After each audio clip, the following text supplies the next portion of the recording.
Dystopian genre நம்ம எல்லாருமே கேள்விப்பட்டிருப்போம், நிறைய பேர் வாசிச்சிருப்போம். ஆனா வாட் இஃப் இப்போ நம்ம கரண்டா இருக்கிற சிச்சுவேஷனே ஒரு சிலருக்கு டிஸ்டோபியன் மாதிரி தெரியுது. அஃப்கோர்ஸ் நம்ம நிறைய டிஸ்டோபியன் நாவல்ஸ் படிக்கிறப்போ நமக்கு அதை நோக்கி தான் நம்ம போய்கிட்டு இருக்கு, இல்ல அன்னைக்கு அவங்க சொன்னது இன்னைக்கு நடந்திருக்கு அப்படிங்கிற மாதிரி நிறைய விஷயங்கள் தோணினாலும், இப்போ நம்ம சமூக கட்டமைப்பாகட்டும், அரசியல் விஷயங்கள் ஆகட்டும், எல்லாமே வேற ஒரு மக்களுக்கு ஆல்ரெடி இது ஒரு டிஸ்டோபியன் மாதிரி அச்சோ அப்படின்னு ஆச்சரியப்படுத்தக்கூடிய இல்ல அதிர்ச்சிக்குள்ளாக்குற ஒரு விஷயமா இருந்தா எப்படி இருக்கும்?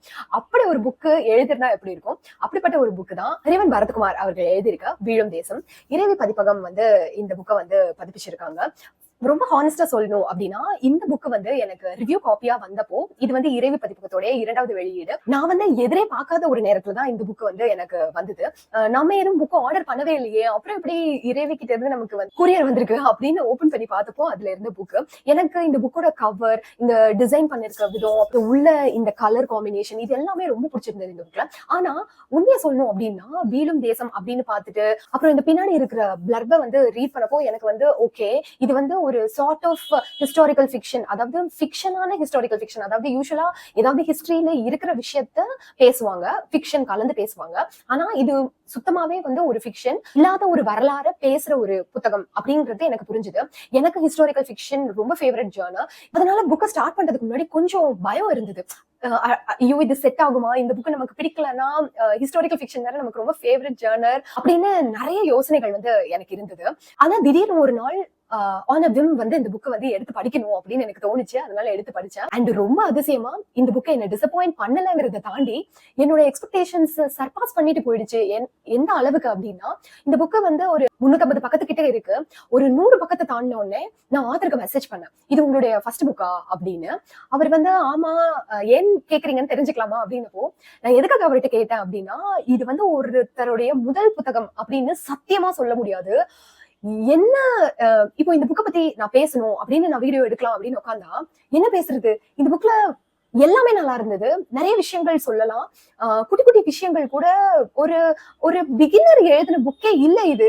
இது ஒருத்தருடைய டெபியூ நாவல் அப்படின்னா சத்தியமா யாருமே நம்ப மாட்டாங்க. அப்படிப்பட்ட புக்கு தான் இந்த புக்கு. நான் முதல்ல சொல்லிட்டு இருந்த மாதிரி, இப்போ நம்ம அதாவது டிஸ்டோபியன் அப்படின்னா என்ன சொல்லுவாங்க, அதுக்கு எக்ஸாம்பிள்ஸா மார்கரெட் அட்வுட்டோடைய ஹேண்ட்மேட்ஸ் டேல், அப்புறம் ஃபாரன்ஹீட் 451 சொல்லலாம், ரே பிராட்பரியோடது. ஏன்னா புத்தகங்களை எரிக்கிற மாதிரி, புத்தகங்களை படிக்க கூடாது அப்படிங்கிற மாதிரியான ஒரு உலகம். அந்த மாதிரி அதே மாதிரி ஹங்கர் கேம்ஸ் ஆல் டைம் டிஸ்டோபியனுக்காக நிறைய பேர் எக்ஸாம்பிளுக்கு சொல்றது. சோ அது ரொம்ப கொடூரமான, நம்மள அதிர்ச்சிக்குள்ளாக்குற, ஆனா அதுதான் அங்க நார்மல் அப்படிங்கிற மாதிரியான ஒரு உலகத்தை பத்தி பேசக்கூடிய புத்தகங்கள் தான் நம்ம டிஸ்டோபியன் அப்படின்னு சொல்லுவோம். அதுதான் என்னோட புரிதல். சோ அப்படி இருக்கிறப்போ, இப்போ நம்ம இருக்கிற கரண்ட் சிச்சுவேஷன், அதாவது நம்ம சமூகத்துல இருக்கிற நிலைகள், படிநிலைகள், அப்புறம் எந்த வகையாக மனிதர்கள் பிரிக்கப்படுறாங்க, அப்புறம் ரோட்ல ஒருத்தவங்க நடந்து போறாங்க, அவங்களுக்கு ஒரு பிரச்சனை அப்படின்றப்ப கூட அது என்னன்னு எதுன்னு கேட்கறதுக்கு ஆள் இல்ல. அந்த மாதிரியான ஒரு நிலைமை ஒருத்தங்களுடைய கண்ணோட்டத்துல அது அதிர்ச்சிக்குள்ளாக்குற விஷயமா இருக்கு.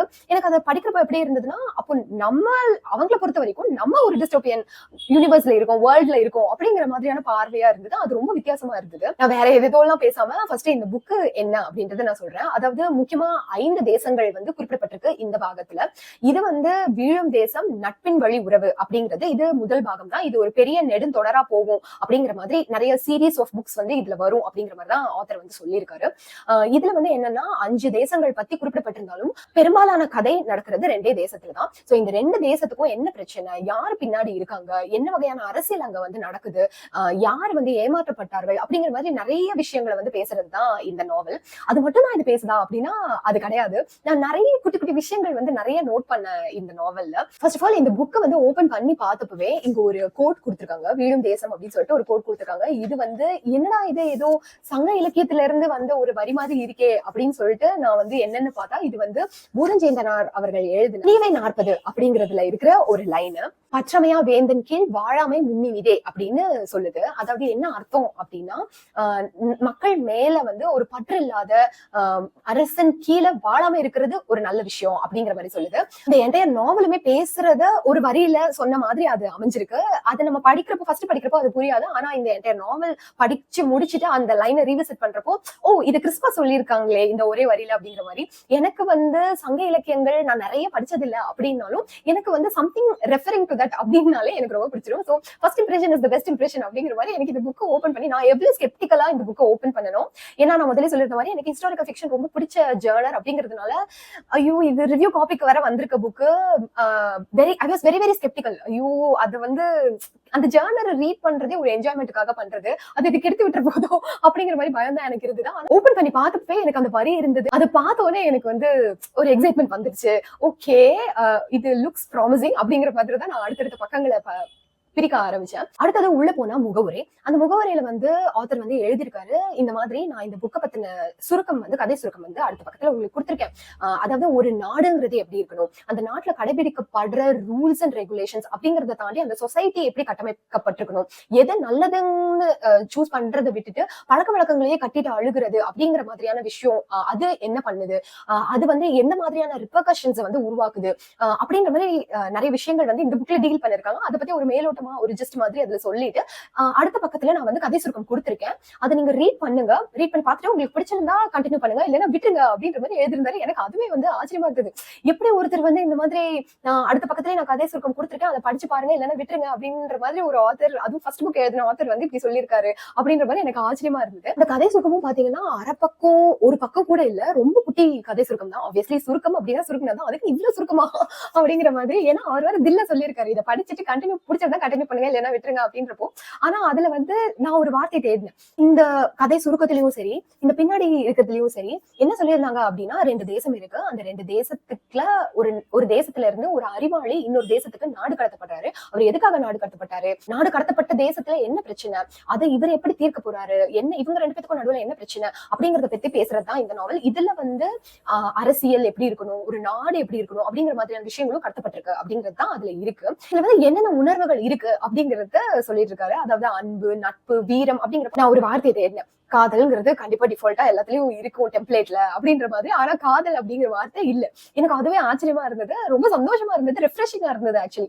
ஏன்னா யூஸ்வலா இது வந்து ஒரு டெம்ப்ளேட் மாதிரி காதல், நட்பு, வீரம் அப்படிங்கிறது போயிட்டு இருக்கும் அப்படின்றதுல அதுல அந்த வேர்டு மிஸ் ஆனதே எனக்கு வந்து ரொம்ப ரெஃப்ரெஷிங்கா இருந்தது. நான் சொன்ன மாதிரி 25 சாப்டர்ஸ் இருக்கு மொத்தமா இந்த புக்ல. இதுல வந்து முதல் சாப்டரே பாத்தீங்கன்னா நம்மள வந்து வாவ் ஓகே அப்படின்ற மாதிரி சொல்ல வச்சிரும். அதுவும் சில பக்கங்களே அப்படிங்கிற மாதிரி ஓபன் பண்ணா அப்படின்னு சொல்லுவாங்களா, அது மாதிரி எப்படி இந்த ஃபர்ஸ்ட் சாப்டர் வந்து நம்மள கூட்டிட்டு போகுது அப்படின்னா, ஒரு குழு இருக்கு, அங்க வந்து சாப்பாடு கிடைக்கல அந்த இடத்துல. சோ அந்த குழுல இருக்க மூத்தோன் அவர் வந்து எல்லாம் கலந்து ஆலோசிச்சு சில பேரை கூட்டிக்கிட்டு வந்து சாப்பாடு தேடி போறாங்க. அங்க வந்து ஒரு லைன் எழுதிருப்பாரு, அதாவது அவங்களுக்கு இன்னும் வந்து பேசிக்கிறது சரியா வரல, எல்லாம் சேகைகள்ல தான் பண்ணாங்க அப்படின்றப்போ எனக்கு ஒரு நான் வந்து ஒரு குழு இருக்கு, வேட்டைக்கு போனவங்களுக்காக அந்த மூத்தோன் வெயிட் பண்ணிட்டு இருந்தாரு, அங்க சாப்பாடு கிடைக்கல அப்படின்னு ஐ வாஸ் இமேஜினிங் லைக் இந்த சோழர்கள், சேதர்கள் அந்த காலகட்டத்துல இருக்கிற மாதிரியான ஸ்டோரி அப்படின்னு பார்த்தா அவங்களுக்கு இன்னும் பேசிக்கவே தெரியல, சைகை பண்ணிட்டு இருக்காங்க. இது வே பாஸ்ட்ல போது போல இருக்கே இந்த ஸ்டோரி அப்படிங்கிற மாதிரி எனக்கு தோணுச்சு. அதை விட இன்னொரு ஆச்சரியமான விஷயம் என்னன்னா, அங்க போய் சில விஷயங்கள்லாம் நடக்கும். அதுல ஒருத்தன் வந்து தப்பிச்சுப்பான். அவன் வந்து அங்கேயே சொல்லண்டுட்டு இருப்பான் அந்த சாப்பாடு தேடி போன இடத்துலயே. அவன் வந்து அங்க கிடைக்கிற பழங்கள் அதெல்லாம் வந்து சாப்பிட்டு அந்த கொட்டையை தூக்கி போட்டிருப்பான். அங்கேயே அவன் கொஞ்ச நாள் இருந்ததுனால அந்த கொட்டையில இருந்து வந்து ஒரு செடி முளைக்க ஆரம்பிச்சிருக்கும். அப்போ அவன் அதை பார்த்து சந்தோஷப்படுவான். ஓ நம்ம குழு இனிமே வந்து சாப்பாடு தேடி ஒவ்வொரு இடமா அலைய தேவையில்லை, இது ஏதோ ஒரு புது விஷயமா இருக்கே, சாப்பாடு தன்னால வருது, இது என்னன்னு நம்ம பார்க்கணும் அப்படிங்கிற மாதிரி நான் வந்து வாவ் விவசாயத்தை எப்படி கண்டுபிடிச்சாங்க, அது எப்படி வந்தது அப்படிங்கிற இடத்துல இருந்து வராரு இவரு அப்படின்ற மாதிரி எனக்கு அந்த ஃபர்ஸ்ட் சாப்டர்ல ஃபியூ பேஜஸ் படிச்ச உடனே எனக்கு வந்து ரொம்ப இன்ட்ரெஸ்டிங் ஆயிடுச்சு இந்த புக் அப்படின்னு தான் சொல்லணும். எனக்கு அந்த இனிவை 40 ரெஃபரன்ஸ் பார்த்த உடனே ரொம்ப இம்ப்ரெஸ் ஆயிட்டேன் அப்படின்னு சொல்லியிருந்த மாதிரி இந்த புக்ல என்ன தமிழ் வார்த்தைகள் எனக்கு அவ்வளவு பிடிச்சிருந்தது. இந்த புக்ல சொல்ல போனா நான் வந்து நோட் பண்ணி வச்சிருக்கேன். அதெல்லாம் இங்க இந்த தமிழ் வார்த்தைகள் அதே மாதிரி நம்ம நார்மலா யூஸ் பண்ற தமிழ் வார்த்தைகளுக்கு இவர் எப்படி ஆல்டர்னேட்டிவ்ஸ் மாதிரி கொடுத்திருக்காரு அப்படின்னு. அதாவது இப்போ நம்ம வந்து கஷ்டப்பட்டு அப்படின்னு சொல்லுவோம்ல, ஆனா அது வந்து அந்த இஷ் அப்படிங்கிறது வடமொழி எழுத்து அப்படிம்பாங்களா, சோ அதை வந்து இவர் கடினப்பட்டு அப்படின்னு எழுதிருக்காரு எல்லா இடத்துலயும். அந்த சேஞ்ச வந்து பாக்குறப்பவே ரெஃப்ரெஷிங்கா இருந்தது. நான் முன்னாடி சொன்ன மாதிரி கஷ்டப்பட்டு அப்படிங்கிறது சாதாரணமா தமிழ்ல ஒரு புலங்குற வார்த்தை தான், தமிழ் வார்த்தை அப்படின்ற அளவுக்கு அது வந்து வந்து உள்ள வந்துடுச்சு. ஆனா ரொம்ப கான்சியஸா நிறைய இடத்துல வந்து இவர் எஃபர்ட் போட்டு நான் வந்து தமிழ்ல முடிஞ்ச அளவுக்கு எழுதுறேன் அப்படிங்கறத தாண்டி இந்த மாதிரி இது தமிழ் வார்த்தை தானே அப்படிங்கிற அளவுக்கு புழக்கத்துல வந்துட்ட வேறு மொழி வார்த்தைகளை கூட நான் தமிழ்ல எழுதுவேன் அப்படின்ற மாதிரி கடினப்பட்டு, அதே மாதிரி வந்து தயாராக இருந்தார்கள் அப்படிங்கிறதுக்கு வந்து அநியமாக இருந்தார்கள் அப்படிங்கிற மாதிரி, துரோகம் பண்ணிட்டாங்க அப்படின்றதுக்கு இரண்டகம் செய்து விட்டார் அப்படிங்கிற மாதிரி, அதே மாதிரி நம்ம இதை பத்தி அப்புறமா சண்டை போடுவோம் அப்படிங்கறத இதை பத்தி நம்ம அப்புறமா வழக்காடுவோம் அப்படிங்கிற மாதிரி அந்த மாதிரி வார்த்தையெல்லாம் படிக்க நல்லா இருக்கே, இதெல்லாம் நம்ம எழுதுறப்போ நம்ம பேசுறப்போ கூட இது வந்து புழக்கத்துல மறுபடியும் கொண்டு வந்தா நல்லா இருக்குமே அப்படிங்கிற மாதிரி தோணுச்சு. இதுல எனக்கு ரொம்ப நான் வந்து அதுக்கப்புறமா நான் எழுதின சில இடத்துல கூட நான் யூஸ் பண்ணேன் அப்படின்னா ஒட்டாரம் அப்படிங்கிற வார்த்தை தான். அதாவது ஒட்டாரம் அப்படின்னா பிடிவாதம் பிடிக்கிறது அப்படிங்கிறது இந்த புக்ல இருந்து நான் தெரிஞ்சுக்கிட்டேன். நீதி அப்படிங்கிற வார்த்தைக்கு நயன்மை அப்படிங்கிற ஒரு வார்த்தை இருந்தது. அகுள், மங்கை, தெரிவல் இதெல்லாம் வந்து ஏற்கனவே கேள்விப்பட்ட வார்த்தைகள் தான் அப்படின்னாலும் டக்குன்னு படிச்ச உடனே நமக்கு அதுக்கு என்ன அர்த்தம்னு தெரியாம தேடி பார்த்து கண்டுபிடிச்ச வார்த்தைகளா. அதாவது தெரிவல் அப்படின்னா தகவல், மங்கைன்னா மயில், அதே மாதிரி ஆகுள்னா அதிர்ஷ்டம். இதெல்லாம் வந்து ரொம்ப மறுபடியும் இந்த வார்த்தைகள் வந்து நிறைய பழக்கத்துக்கு புழக்கத்துக்கு நிறைய பேர் கொண்டு வந்தாங்க அப்படின்னா இந்த வார்த்தைகள்லாம் சுத்த தமிழ் வார்த்தைகள் உயிர்ப்போட இருக்கும் அப்படிங்கிற மாதிரி எனக்கு தோணுச்சு. அதே மாதிரி தீக்கடைக்கோள் அப்படின்னு ஒரு வார்த்தை யூஸ் பண்ணிருந்தாரு. அதாவது இந்த தீப்பந்தம் மாதிரி சார்ட் ஆஃப் தீப்பந்தம் மாதிரி அந்த கான்டெக்ஸ்டோட படிக்கிறப்போ நான் அப்படி புரிஞ்சுக்கிட்டேன். சோ தீக்கடைக்கோள் அப்படிங்கிறது நல்லா இருந்தது அந்த வார்த்தை. இது போக நான் ரீசெண்டா வந்து அறியப்படாத தமிழகம் தோ பரமசிவன் அவர்களுடையது வந்து ரீட் பண்ணிருந்தேன். அந்த புக்கும் இந்த புக்கும் கிட்டத்தட்ட நான் பேரலா தான் ரீட் பண்ணிட்டு இருந்தப்போ எனக்கு அந்த புக்ல வந்து நிறைய டாக்குமெண்டடான இன்ஃபர்மேஷன் வந்து கொடுத்திருப்பாங்க. அதாவது ஒரு சொல் எப்படி வந்தது அந்த வீடியோல நான் வந்து ஷேர் பண்ணிருப்பேன். அதாவது பள்ளி அப்படின்னு அந்த பொது நகரம் குச்சிலா யூஸ் பண்ணி வர்றது வந்து எப்படி வந்து ஒரு சமண துறவிகள் வந்து படுத்து தூங்கி இருக்கிறதுக்காக இருந்த இடம் எப்படி வந்து அது வந்து ஸ்கூலா மாறுச்சு அப்படிங்கிற ஹிஸ்டரி வந்து அந்த புக்ல வந்து கொடுத்திருப்பாங்க. அதை நான் பேரலா படிச்சுட்டு இருந்தப்பே இதுல நான் படிச்சப்போ எனக்கு வந்து நிறைய கோஇன்சிடென்சஸ் வந்து அங்கேயும் இங்கேயும் வந்த மாதிரி தோணுச்சு. உதாரணத்துக்கு பாத்தீங்கன்னா ஒரு இடத்துல வந்து தம்பின் அப்படின்னு எழுதியிருப்பாரு. அது வந்து அறியப்படாத தமிழகம்ல வந்து சொல்லியிருந்தாங்க. அதாவது முதல்ல வந்து எப்படி அந்த தமக்கை, அப்பா, அம்மா அந்த மாதிரி ஒவ்வொரு வார்த்தையும் வந்து எப்படி இருந்து எப்படி மறிவு வந்திருக்கும் அப்படிங்கிற மாதிரி ஒரு கட்டுரையில வந்து அதுல வந்து தோப்பா எழுதியிருப்பாரு. அதுல வந்து பாத்தீங்கன்னா தமக்கு பின் வந்தவர் அப்படின்றதுதான் தம்பின் அப்படின்னு ஆச்சு. அதுதான் தம்பின் அப்படிங்கிறதுதான் அதாவது தன் பின், அதுதான் தம்பின் அப்படின்றது தம்பி அப்படின்னு ஆயிடுச்சு அப்படின்ற மாதிரி எழுதிருப்பாரு. அந்த தம்பின் அப்படிங்கிற வார்த்தையை இவர் வந்து இந்த புக்ல ஒரு இடத்துல வந்து யூஸ் பண்ணப்போ எனக்கு வந்து வாவ் அப்படின்ற மாதிரி எனக்கு இருந்தது. அதே மாதிரி இன்னொரு இடத்துல பாத்தீங்கன்னா ஐரி ஆறு அப்படின்னு ஒண்ணு வரும். சோ அந்த ஆத்து தண்ணியை மக்கள் எதுக்கெல்லாம் யூஸ் பண்ணிக்கிறாங்க அப்படின்றதுக்காக மக்கள் தங்களை குளிர்வித்துக் கொள்வது, ஆடு மாடுகளை மேய்ப்பது, வேளாண்மை செய்வது அப்படின்ற மாதிரி எழுதிப்பாரு. சோ அதுல வந்து அந்த குளிர்வித்துக் கொள்வது அப்படிங்கிற வார்த்தை நான் அதே தோப்பாவுடைய அந்த அறியப்படாத தமிழகம் புக்ல வந்து குளிர்த்தல் அப்படிங்கிறது, அதாவது உடலை குளிர்வித்துக் கொள்ளுதல், குளிர்ச்சி பண்ணி கொள்ளுதல், அதுதான் வந்து குளிர்த்தல்ங்கிறது தான் குளித்தல் ஆயிடுச்சு அப்படின்னு. சோ அவர் வந்து நீட்டா குளித்தல் அப்படின்னு எழுதாம குளிர்வித்துக் கொள்வது அப்படின்னு எழுதியிருந்தது. எனக்கு வந்து அந்த புக்குக்கும் இந்த புக்கும் பேரலா ரீட் பண்ணப்போ எனக்கு அந்த ரெஃபரன்சஸ் எல்லாம் ரொம்ப பிடிச்சிருந்தது. அதே மாதிரி இன்னொரு விஷயம் என்னன்னா, இங்க வந்து ஒரு வேளாண்மை அறுவடை நடக்கும். அதாவது அந்த தை மாசம் அறுவடை, அது வந்து தை மாசம்னு இங்க சொல்லியிருக்க மாட்டாங்க. பட் ஒரு அறுவடை காலம் வரும். அந்த அறுவடை காலத்துல வந்து அறுவடை பண்ணுவாங்க. அந்த பண்ணிட்டு அதுக்கப்புறமா அது வந்து அந்த அறுவடை சீனே எனக்கு வந்து ரொம்ப பிடிச்சிருந்தது. ஏன்னா இப்போ இது வந்து நான் எங்க இருந்து எங்கேயோ வந்துட்டேன்னு நினைக்கிறேன். இருந்தாலும் பரவாயில்ல, அப்படியே ஃப்ளோல போயிடுறேன். இதுல வந்து என்னன்னா நித்தில தேசம் அப்படின்னு ஒரு தேசம் இருக்கு. அந்த தேசம் வந்து ஒரே தேசம் கிடையாது, அதுக்குள்ள 4 நாடுகள் இருக்கு.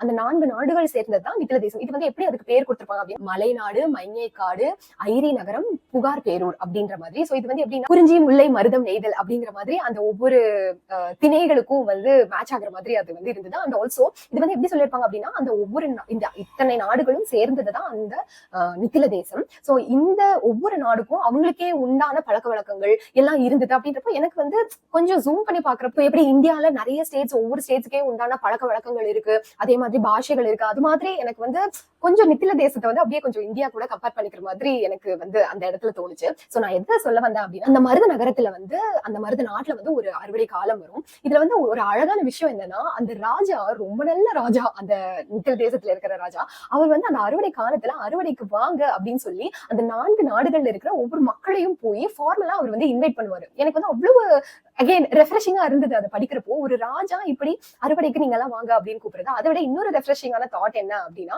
இது ஆக்சுவலா ரெஃப்ரெஷிங்கான தாட்னு சொல்ல மாட்டேன், ஏன்னா இதுக்கு பின்னாடி ஒரு எக்ஸ்பிளனேஷன் சொல்றேன். ஏன்னா அவர் அந்த அறுவடை எல்லாம் முடிச்சுட்டு என்ன பண்ணுவாங்க அப்படின்னா பால் சோறு சாப்பிடுவாங்க எல்லாரும் உட்காந்து. அதாவது அந்த முதல் கதிர் அறுத்த உடனே ராஜா அவர் பொண்ணு எல்லாம் அறுத்ததுக்கு அப்புறமா அதை வந்து எல்லாரும் வச்சு சேர்ந்து பொங்கல் வைப்பாங்க. யாரோட பொங்கல் வந்து ஃபர்ஸ்ட் பொங்குது அதெல்லாம் பார்ப்பாங்க. அதெல்லாம் ஒரு அழகான சீனா இருந்தது அதை படிக்கிறப்பவே. சோ அது கடைசியில என்ன ஆகும் அப்படின்னா, எல்லாரும் அந்த நாட்டுல இருக்க அந்த எல்லா நாட்டுல இருக்கிற எல்லாரும் வந்து உட்கார்ந்து சமபந்தி போஜனம் அப்படிங்கிற மாதிரி எல்லாரும் உட்கார்ந்து வந்து சாப்பிடுவாங்க. இது வந்து எப்படின்னா ஆக்சுவலி இதுக்கு வந்து இலக்கியத்துல வந்து ரெஃபரன்ஸ் இருக்கு அப்படிங்கிற மாதிரி இப்போ வந்து குறுந்தொகை வகுப்புகள் வந்து அண்ணா நூலகத்துல வந்து போய்கிட்டு இருக்கு.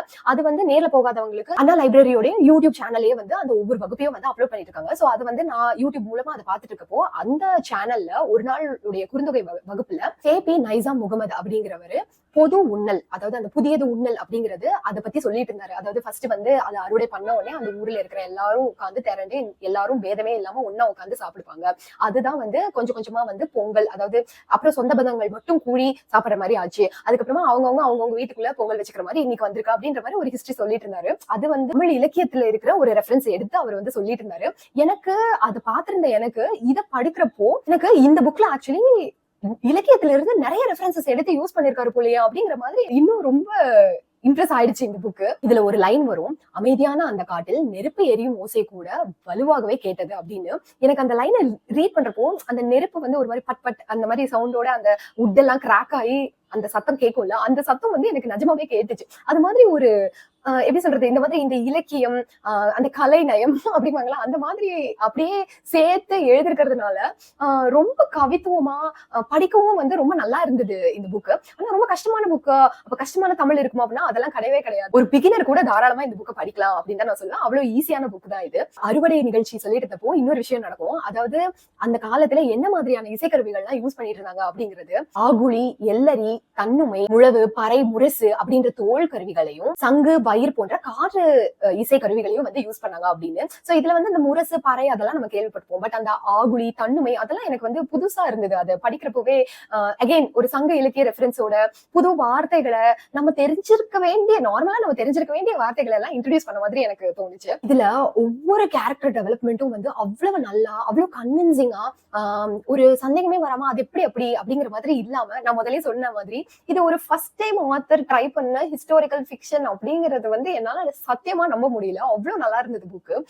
உதாரணத்துக்கு பாத்தீங்கன்னா இது வந்து சங்கையன் அப்படிங்கிற ஒரு ஒற்றன் வருவான்.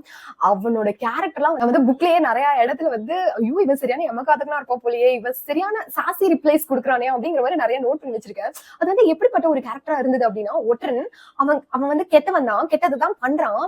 ஆனா அவங்களுடைய புத்தி கூர்மையை பார்த்து நமக்கு வந்து சவால அப்படிங்கிற மாதிரி தோணும். அந்த மாதிரி எனக்கு எப்படி இருந்தது அப்படின்னா, இந்த ராஜராஜ சோழன் படத்துல வந்து நம்பியார் வந்து நடிச்சிருப்பாரு. அது வந்து எப்படி அந்த புத்தி கூர்மை, அதாவது அந்த கெட்ட ஒற்றனுக்குள்ள புத்தி கூர்மையை பார்த்து வியக்கிறது அப்படிங்கிறப்போ அந்த கேரக்டர் டெவலப்மெண்ட்டை எப்படி பண்ணிருக்கணும் அப்படின்னு யோசிச்சு பாருங்க. அவர் வந்து அந்த சங்கையன் வந்து வேற ஒரு தேசத்துல இருக்கிற அரசன் கிட்ட, அந்த வஞ்சி தேசத்துல இருக்க அரசன் கிட்ட பண்ற ரெஸ்பான்சஸ் ஆகட்டும், என்னுடைய நிலை இதுதான் அப்படின்னு ரொம்ப கிளியரா பிரகடனப்படுத்துறதாகட்டும், அதெல்லாம் பாக்குறப்போ கெட்ட வந்து தான் பண்றான் அந்த சங்கையன், இருந்தாலும் அவனோட புத்தி கூர்மையை பார்த்து வியக்காம இருக்க முடியல அப்படிங்கிற மாதிரி ஒரு கேரக்டர் டெவலப்மெண்ட். அதே மாதிரி ஒவ்வொரு ஃபீமேல் கேரக்டரும் சரி, முக்கியமா வெண்பா அண்ட் நிறைமதி வந்து நித்தில தேசத்துடைய தளபதியுடைய, கோட்டை தளபதியுடைய பொண்ணு. அவங்க வெண்பாவும் நிறைமதியும் வந்து ஃப்ரெண்ட்ஸா இருப்பாங்க. அதெல்லாம் பின்னால கதையில வரும். நான் வந்து கதையை பத்தி ஏன் பேசாம வளவள குளக்குலன்னு வேற விஷயம் எல்லாம் பேசிட்டு இருக்கேன்னா, கதை இதுதான். ரெண்டு தேசம், அந்த 2 தேசத்துல ஒரு தேசம் வந்து ரொம்ப செழிப்பா புத்தி கூர்மையோட அறிவோட நல்லபடியா இருக்கு. இன்னொரு தேசம் அதுல வந்து அறிவார்ந்த ஒருத்தர் வந்து அந்த தேசத்துல இருந்து நாடு கடத்தப்படுறாரு. ஏன்னா அவர் வந்து அப்படியே இருந்தா அந்த தேசத்தை கெடுத்துருவாரு அப்படிங்கிற மாதிரியான ஒரு சூழ்நிலையில என்ன ஏது நாடு கடத்தப்படுற அளவுக்கு அவர் என்ன குற்றம் பண்ணாரு அப்படிங்கறத தாண்டி அந்த நன்னன் தேசம் அதுல வந்து பள்ளிக்கூடங்களே இல்ல அப்படிங்கிறது இன்னொரு ஆச்சரியமான தகவல். அதாவது அந்த அளவுக்கு நன்னன் தேசத்துல என்ன தப்பு நடந்துட்டு இருக்கு. அதே மாதிரி நான் ஃபர்ஸ்ட் சொன்னேன்ல, அந்த விவசாயம்ங்கிறது இப்பதான் தெரியுது அப்படின்னா அந்த பர்சனுக்கும் இந்த நன்னன் தேசத்துக்கும் என்ன கனெக்ஷன் அப்படின்னு நிறைய விஷயங்கள் இதுல வந்து உள்ள வந்து பேசியிருக்காங்க. சோ மெயினான தீம் என்ன அப்படின்னா, நல்லா இருக்கிற நித்தில தேசம், நாசமா போற நன்னன் தேசம் அப்படிங்கிற மாதிரி அங்க இருந்து இங்க வந்து இந்த தேசத்தை திருத்தணும்னு நினைக்கிறா வெண்பா. அவ எதுக்கு இந்த தேசத்தை திருத்தணும்னு நினைக்கணும்? அதே மாதிரி நன்னன் தேசத்துல இருந்து நாடு கடத்தப்பட்டவர் யாரு? அவருக்கும் நித்தில தேசத்துக்கும் என்ன சம்பந்தம்? பெண்பா எதுக்காக இந்த தேசத்துக்கு வரா அப்படின்னு இந்த மாதிரி நிறைய கேள்விகள் இருக்கு. சோ அதை பத்தி நான் ரொம்ப டீடைல்டா பேசணும்னு நினைக்கல. ஏன்னா இந்த புக்ல அந்த ஸ்டோரி லைனை தாண்டி பேச வேண்டிய விஷயங்கள் நிறைய இருக்கு அப்படிங்கிறதுனால இப்ப நம்ம அகைன் கேரக்டர் டெவலப்மெண்ட்டுக்காக வந்தோம் அப்படின்னா, நான் முன்னாடி சொல்லிட்டு இந்த மாதிரி வெண்பா, நிறைமதி இந்த பொண்ணுங்கெல்லாம் வந்து சும்மா ஒரு ஒப்புக்கு வந்துட்டு போறாங்க அப்படின்ற மாதிரி இல்லாம எல்லா பொண்ணுங்களையும் வந்து ரொம்ப ஸ்ட்ராங்கான கேரக்டர்ஸா வந்து அவரு வந்து வடிவமைச்சிருக்காரு அப்படின்னு தான் சொல்லணும். முக்கியமா வெண்பா தான் இந்த புக்கோடைய ஹீரோயின் அப்படின்றது இதோடைய பிளர்ப படிக்கிறப்பயே தெரிஞ்சிடும். அதை வந்து அந்த பேரை வந்து நம்ம குளோரிஃபை பண்ணணும், ஒரு பொண்ணை வந்து ரொம்ப வீரமா காட்டணும், அப்பதான் வந்து அது ட்ரெண்ட்ல இருக்கு அப்படிங்கிற மாதிரி இல்ல. நிஜமாவே ரொம்ப ஆர்கானிக்கலா அந்த பொண்ணுடைய கேரக்டர் டெவலப்மெண்ட் இந்த புக்ல இருக்கு அப்படின்ற மாதிரிதான் எனக்கு தோணுச்சு. இதுல நான் வந்து நிறைமதிக்கு இம்பார்ட்டன்ஸ் கொடுக்கணும் அப்படின்னு கூட நான் எதிர்பார்க்கல இந்த ஃப்ளோ ஆஃப் தி ஸ்டோரியில. ஆனா அதை கூட அவர் தவறாம பண்ணிருக்காரு அப்படிங்கிற மாதிரி அந்த நிறைமதியோடைய புத்தி கூர்மையும் கூட அங்கங்க வந்து நமக்கு வந்து எடுத்து சொல்லிட்டே, அதாவது அதை சொல்லணும் அப்படிங்கிற மாதிரி இல்லாம அங்கங்க அதை காமிச்சுக்கிட்டே போறது எனக்கு ரொம்ப பிடிச்சிருந்தது. எனக்கு இதெல்லாம் வந்து கல்கி அவர்களுடைய ஆப்வியஸ்லி ஹிஸ்டாரிக்கல் ஃபிக்ஷன் அப்படின்னாலே நம்ம நினைக்கவே கூடாது அப்படின்னாலும் எடுத்த உடனே அதை படிச்சதுனால கல்கியோடைய பொன்னியின் செல்வன் வந்து நம்ம ரெஃபரன்ஸ்க்கு எடுத்துட்டு வராம இருக்கவே முடியாது. அதுல வர பூங்குழலி, நந்தினி அண்ட் குந்தவை இந்த மாதிரியான கேரக்டர்ஸ் எல்லாம் எவ்வளவு காத்திரமான கேரக்டர்ஸா இருக்கும். அதை வந்து அப்படியே அடி ஒற்றி எழுதுன மாதிரி அதுதான் எனக்கு ஞாபகம் வந்தது. சோ இதுல வந்து என்ன ஆகும் அப்படின்னா, ஒரு சீன் வரும், எதிரிங்க கிட்ட வந்து மாட்டிப்பாங்க.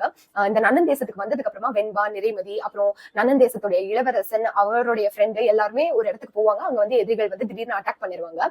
அந்த இடத்துல நான் என்ன எக்ஸ்பெக்ட் பண்ணேன் அப்படின்னா, அந்த இளவரசன் வெண்பாவை காப்பாத்த போறான் அப்படின்ற மாதிரி. ஆனா அங்க ஒரு ட்விஸ்ட் நடக்கும் பாருங்க.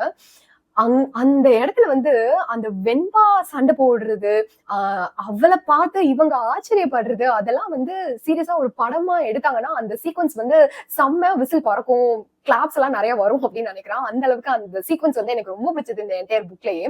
அதே மாதிரி கதை அப்படியே போயிட்டு இருக்க போக்குல கண்டிப்பா அந்த நன்னன் தேசத்து இளவரசனுக்கும் வெண்பாக்கும் லவ் வரப்போகுது அப்படின்னு நான் நினைச்சிட்டே இருந்தேன். தேங்க்ஃபுல்லி அது லவ் அப்படிங்கிற மாதிரி காட்டாம அது ஒரு அன்பு, ஒரு நட்பு, மோர் ஆஃப் எப்படி சொல்றது, அந்த வெண்பா கிட்ட இருக்கிற அந்த புத்தி கூர்மையையும் அந்த அறிவையும் வந்து நன்னன் தேசத்துடைய இளவரசன் பாராட்டுறதை தாண்டி அவளை வந்து ஒரு ஃப்ரெண்டா அவன் பாக்குறான் அப்படிங்கிற மாதிரி. அது வந்து வெளிப்படையா சொல்லல, காதலா, அன்பா, நட்பா அப்படின்னு எதையுமே வெளிப்படையா சொல்லாம விட்டதே ஒரு அழகுனாலும் அத காதல் அப்படின்னு ஸ்டீரியோடைப் பண்ணிடாம வழக்கமா வர்றது மாதிரி அதை முடிச்சிடாம அது ஒரு அழகான நட்பு அப்படிங்கிற மாதிரி அதை வந்து கதையை படிக்கிறப்போ எனக்கு அப்படிதான் தோணுச்சு. அப்படிங்கிறப்போ அது வந்து அகெயின் ரொம்ப ரெஃப்ரெஷிங்கா இருந்தது அது அந்த மாதிரி படிக்கிறப்போ. இந்த புக்கு இதோட முடியல. இந்த புக்கு அந்த லாஸ்ட் சாப்டர்லாம் எப்படி இருந்தது அப்படின்னா, நான் யூஸ்வலாவே ஏதாவது கிறுக்குவேன், ஏதாவது எழுதுவேன், அதுவும் முக்கியமா ரிவ்யூக்காக வர புக்கு அப்படின்றப்போ நிறைய நோட்ஸ் நான் எடுத்து வச்சுப்பேன். அப்பதான் வந்து பேசுறதுக்கு வந்து எனக்கு பாயிண்ட்ஸ் கிடைக்கும் அப்படின்றதுனால. ஆனா அந்த லாஸ்ட் ஒரு 1.5 சாப்டர் வந்து நான் எதையுமே நோட் பண்ண மறந்து நான் வந்து அப்படியே ரீட் பண்ணிட்டு போயிட்டேன் அப்படிங்கிற மாதிரி. அந்த லாஸ்ட் ஃபியூ சாப்டர்ஸ்லாம் ரொம்ப கார்னர் ஆஃப் த சீட்ல உட்கார வச்சா எப்படி இருக்கும் மூவிஸ்ல, அது மாதிரி இருந்தது. ஒரு அச்சோ அப்ப வந்து அவர் வருவாரா வரமாட்டாரா அப்படிங்கிற மாதிரி, வை கட்டப்பா கில் பாகுபலி அப்படிங்கிற மாதிரி ஒரு எண்டிங் தான் இதுக்கு கொடுத்திருந்தாங்க. இதோடைய செகண்ட் பார்ட் எப்போ வரும் அப்படின்ற மாதிரி எனக்கு வந்து ரொம்ப ஆர்வமா இருக்கு.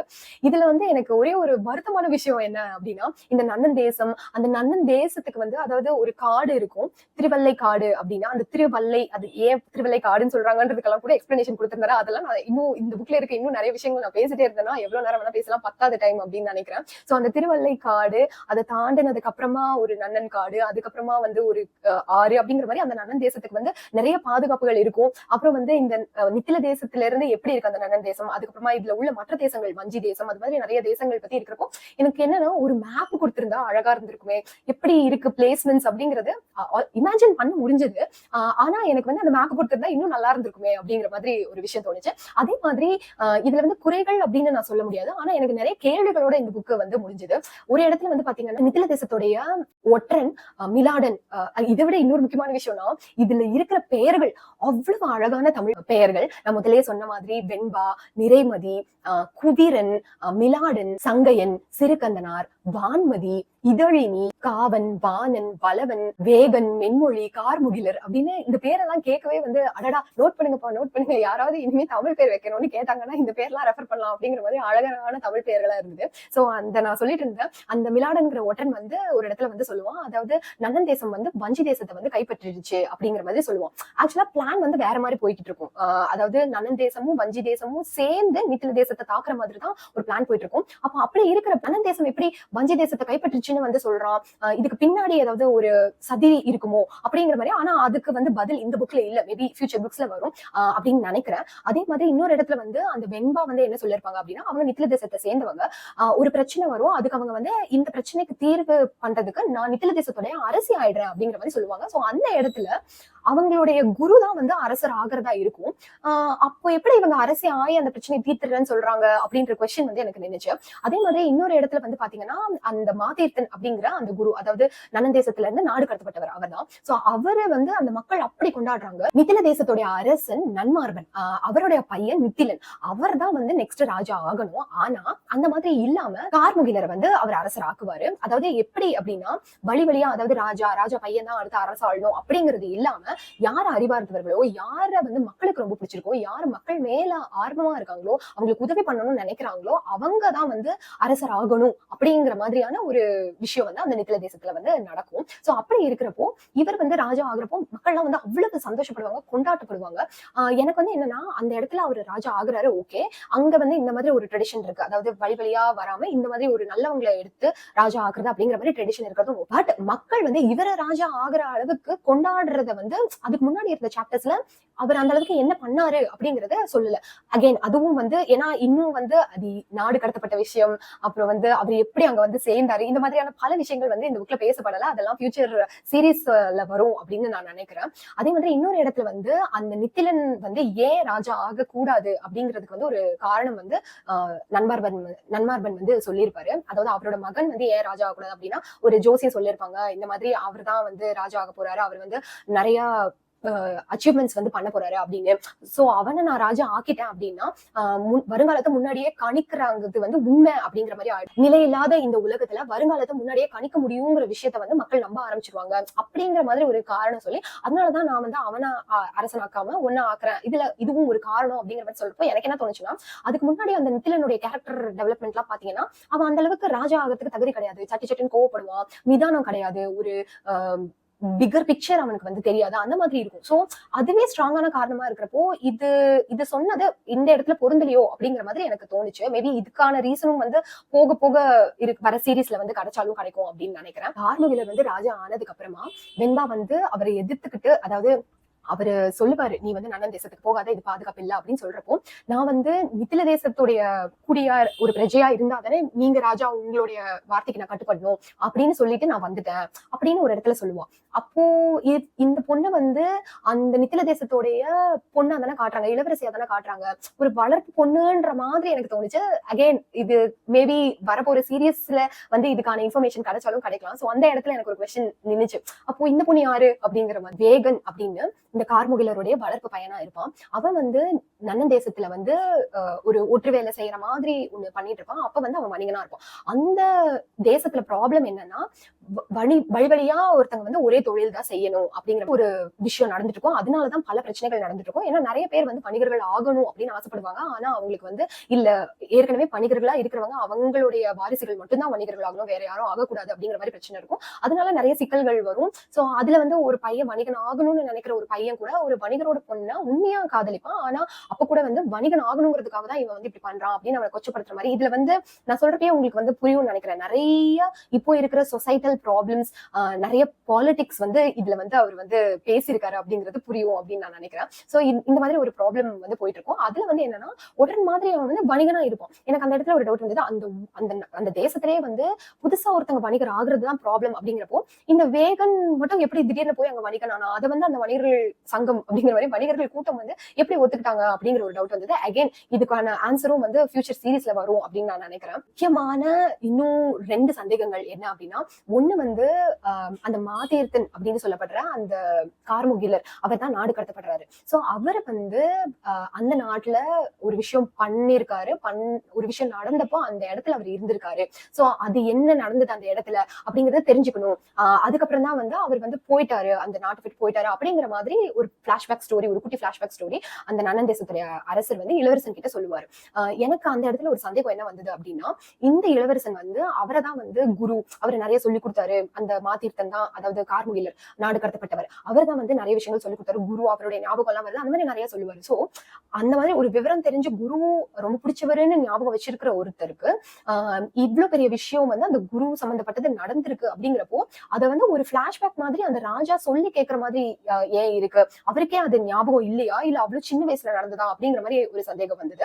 அதே மாதிரி இன்னொரு விஷயம் என்ன அப்படின்னு பாத்துக்கிட்டீங்கன்னா, இந்த நன்னன் தேசத்துக்கும் மித்தில தேசத்துக்கும் இருக்கிற பெரிய விஷயமே வந்து என்னன்னா இந்த வணிகம். அதாவது வழியா ஒருத்தங்க பண்றதுதான் பண்ணணும், இன்னொருத்தங்க பண்ணக்கூடாது. அதாவது அவங்கவுங்களுக்கு ஏத்த தொழில், அவங்கவுங்களுக்கு பிடிச்ச தொழில்னு பண்ணக்கூடாது அப்படிங்கறதுதான் பெரிய வேறுபாடே. அதுல வந்து ஒரு ரீசன் சொல்லியிருப்பாங்க. அதாவது ஏன் வந்து நன்னன் தேசத்துல வந்து இப்படிதான் வணிகர்கள் மட்டும்தான் வணிகர்களா இருக்கணும் அப்படின்னு சொல்றாங்க அப்படின்றதுக்கு எனக்கு அதை படிச்சப்ப என்ன தோணுச்சு அப்படின்னா, அப்போ இதே ப்ராப்ளம் மித்தில தேசத்துல வரலையா? மித்தில தேசத்துல யாரும் வந்து ஆதாயம் தேடி தொழில் மாத்திக்கலையா? அதாவது அப்படி தொழில் மாறுறப்போ அவங்களுக்குள்ள எதுவும் பிரச்சனை வரலையா? யார் வேணா என்ன தொழில் வேணா செஞ்சுக்கலாம் அப்படின்னு இருக்கிறப்போ இங்க கொடுக்கப்பட்ட எக்ஸ்பிளனேஷன் பொறுத்து பார்த்தப்போ அங்க அது மாதிரி ஒரு கான்ஃபிளிக்ட் வரலையா? அதை அவங்க எப்படி ஹேண்டில் பண்ணாங்க? அகைன் இதுக்கான எல்லா ஆன்சருமே வந்து வர சீரியஸ்ல வந்து வரும் அப்படின்னு எனக்கு வந்து தோணுது. ரியலி சர்பாஸ்ட் மை எக்ஸ்பெக்டேஷன்ஸ் அப்படின்னு சொல்லணும். ஒரு புக் வந்து எக்ஸ்பெக்டேஷன்ஸோட எடுக்கக்கூடாது, ப்ரிஜுடைஸோட அப்ரோச் பண்ணக்கூடாது. அதெல்லாம் தாண்டி ஒரு ஹிஸ்டாரிக்கல் ஃபிக்ஷன் அப்படிங்கிறப்போ அந்த ஜேர்னர் ரொம்ப பிடிச்சிருக்கிறதுனால அது ஐயோ கெடுத்துடக்கூடாது அந்த ஜேர்னரை அப்படிங்கிற ஒரு பயத்தோட எடுத்த எனக்கு பை த டைம் இந்த புக்கை நான் க்ளோஸ் பண்றப்போ நான் முன்னாடியே சொல்லியிருந்த மாதிரி அந்த லாஸ்ட் 1.5 சாப்டர்ஸ்லாம் வந்து அண்டர்லைன் பண்ண, நோட் பண்ண கூட மறந்து அவ்வளவு அச்சோ அப்படின்ற மாதிரி நான் ரீட் பண்ணிட்டு இருந்தேன். அப்படின்னா அப்ப இது வந்து என்ன மாதிரியான புக்கா இருக்கும் அப்படிங்கறத உங்களோட கற்பனைக்கு நான் விட்டுறேன். கண்டிப்பா ஒரு பிகினர் கூட இந்த புக்கை படிக்கலாம். பை த டைம் இந்த புக்கு வந்து முடியறப்போ இல்ல நீங்க படிச்சுட்டே இருக்கிறப்ப கூட இது முதல் தடவை ஒருத்தர் எழுதினாரா, நம்பவே முடியலையே அப்படிங்கிற மாதிரியான ஒரு எழுத்து நடைதான் அவ்வளவு அழகா இந்த வேர்ல்ட வந்து பில்ட் பண்ணிருக்காரு அப்படின்னு தான் சொல்லணும்.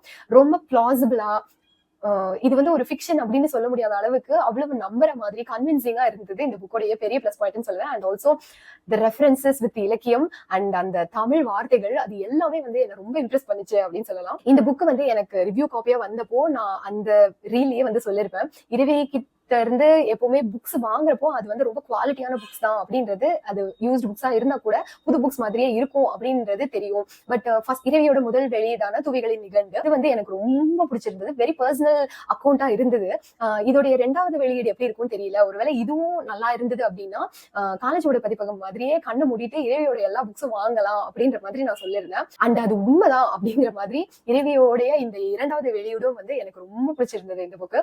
இதோடைய அடுத்த புக்கு எப்ப ரிலீஸ் ஆகும் அப்படின்னு நான் வெயிட் பண்ணிட்டு இருக்கேன். நீங்களும் இந்த புக் படிச்சிருந்தீங்கன்னா உங்களுக்கு எது பிடிச்சது, இதே மாதிரி புது வார்த்தை எது உங்களுக்கு தெரிஞ்சுக்கிட்டீங்க, இந்த கதை ஓட்டம் எப்படி இருந்தது, உங்களுக்கும் என்ன மாதிரி நிறைய கேள்விகள் வந்து அடுத்தது அதுக்கான விடைகள் வந்து அடுத்தடுத்த பாகங்களை எப்போ வரும் அப்படின்னு வெயிட் பண்ணிட்டு இருக்கீங்க. லைக் பண்ணுங்க, கமெண்ட் பண்ணுங்க, ஷேர் பண்ணுங்க, அப்படியே மறக்காம சப்ஸ்கிரைப் பண்ணிடுங்க. தேங்க்யூ.